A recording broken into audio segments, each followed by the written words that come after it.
Kementerian BUMN harus dibubarkan sebelum Pak Jokowi turun sebetulnya. Itu sudah ada semacam Indonesia Incorporation, macam Temasek. Contoh yang sederhana, kalau kita yang pro rakyat ini dapat mandat. Jangan kesel gitu dong. Baru aja ngasih contoh, angel iki. Ini hanya seandainya bos, bukan maunya dapat mandat. Seandainya dapat mandat, nggak mungkin nggak. Takut bener sih lu diambil jabatannya. Oke, kita lanjut ya. Gini cara kita bela rakyat. Ketimbang ngasih 50 triliun buat BUMN yang nggak jelas produktivitasnya, paling pol buat bayar hutang, mending kasih UKM. Jadi ada 1 juta UKM dapat 50 juta rupiah. Atau ada 2 juta UKM masing-masing dapat 25 juta rupiah. Wes terbang itu semua UKM. Nggak percaya? Oke, kaum pesimis bilang nanti nggak balik duitnya. Nah, ini mental yang nanya harus kita sanksikan. Anda itu NKRI bukan sih? Percaya rakyat. Rakyat dikasih 25 juta gak bakal beli dolar. Gak bakal taruh uang di Singapura. Kalau gagal duitnya masih muter di tanah air. Paham Cak? Lalu pemerintah harus sadar dan melek apa itu yang namanya the power of digital. Dengan digital kita bisa mendemokratisasi pasar. Jadi buat landing page di mana para UKM yang akan meminjam dana yang 0% tadi masukkan datanya dan asetnya serta bisnis plannya ke landing page tersebut. Misalnya nama landing page-nya adalah UKM Menang. Maaf, Menang itu tagline-nya Bosman. Jadi selalu jualan ini Bosman. Jadi pakai nama UKM Menang. Lalu diinterview pakai video call. Lalu semua dokumen dan pernyataan ditandatangani. Duit transfer via rekening. Tiap bulan cicil Rp500.000. 50 bulan lunas tanpa bunga, balik 25 juta ke negara. 2 juta UKM tadi saya yakin akan tumbuh. Bahkan yang 20% dari UKM tadi tumbuh asetnya bakal bisa lebih dari 100%. Dan kalau setiap UKM ambil 1 saja pegawai, maka ada 2 juta lapangan kerja baru tercipta. Ini hanya 50 triliun rupiah sama dengan uang yang dikasih ke Kementerian BUMN. Belum lagi buat hal-hal yang gak guna lainnya. Bayar hutang PLN, bayar hutang Pertamina, hutang Garuda. Wis gak usah dipikirin, apalagi yang bayar hutang Jiwasraya. Geblek itu kalau dibayarin. Banci bener sih nih BUMN selalu netek sama APBN. Dana yang 100 triliun hutang BUMN jatuh tempo gak usah dibayar. Urusan BUMN masing-masing. Itu direksi gajinya gede-gede.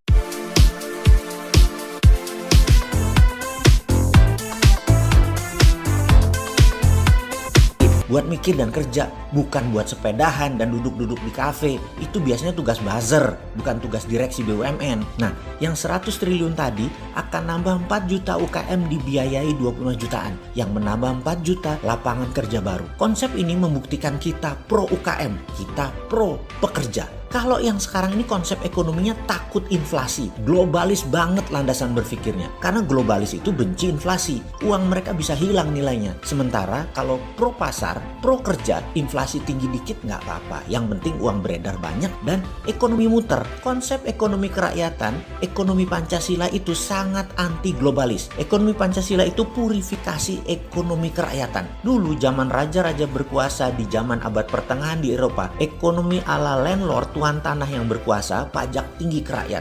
Rakyat yang kerja dibatasi pendapatannya sebatas gaji. Lalu dunia Eropa didistrap dengan lahirnya ekonomi sosialisme. Semua orang diberi peluang yang sama. Namun sosialisme hanya jalan di negara otoritarian. Di negara demokrasi, konsep pasar bebas dikuasai oleh kapitalisme. Dunia ekonomi bermutasi lagi, yaitu para landlord menunggangi sosialisme. Lahirlah kapitalis elitis. Kapitalis elitis harus dekat dengan kekuasaan. Jadi di negara komunisme selalu bergandengan tangan dengan kapitalis elitis. Di negara demokrasi modern berdampingan dengan kapitalisme pasar bebas. Indonesia punya konsep ekonomi Pancasila. Konsep ini landasannya pasal 33, pasal terunik sedunia. Sayangnya kita kapitalisme saat ini masih kapitalismenya elitis ala komunis yang dipakai saat ini. Sejak komunis berusaha memasukkan idenya di awal tahun 60-an sampai sekarang gayanya masih tersisa. BUMN adalah kapitalis elitis. Ekonomi Pancasila seharusnya kapitalis murni, berbasis bukan pasar bebas atau free market, tetapi fair market. Kapitalis sosialis berbasis UKM untuk meningkatkan ekonomi bottom of piramid. Jadi begini melihatnya. Bayangkan ada gambar, hadirkan bayangan kertas yang dibelah dua. Sisi kiri elitis, kanan globalis, dibelah dua lagi, sisi atas dan bawah, atas kapitalis, bawah sosialis. Maka dalam kolom 1 ada kapitalis elitis, yaitu BUMN, IMF, obor. Kolom 2 kanan ada kapitalis globalis, misalnya Wall Street, bank. Kemudian kolom 3 dan 4 yang di bawah UKM dan buruh atau bottom of pyramid. Ekonomi Pancasila basisnya adalah kolom 3 dan 4 ini. Pembiayaannya adalah dengan ECF, equity crowdfunding, bursa UKM, dan printing money pakai MMT. Itulah ekonomi kapitalis sosialis atau ekonomi BOP, bottom of pyramid, yang digadang-gadang si Sontoloyo ini. Sudah semakin jelas beda warna kulitnya kan? Kita dengan mereka itu beda.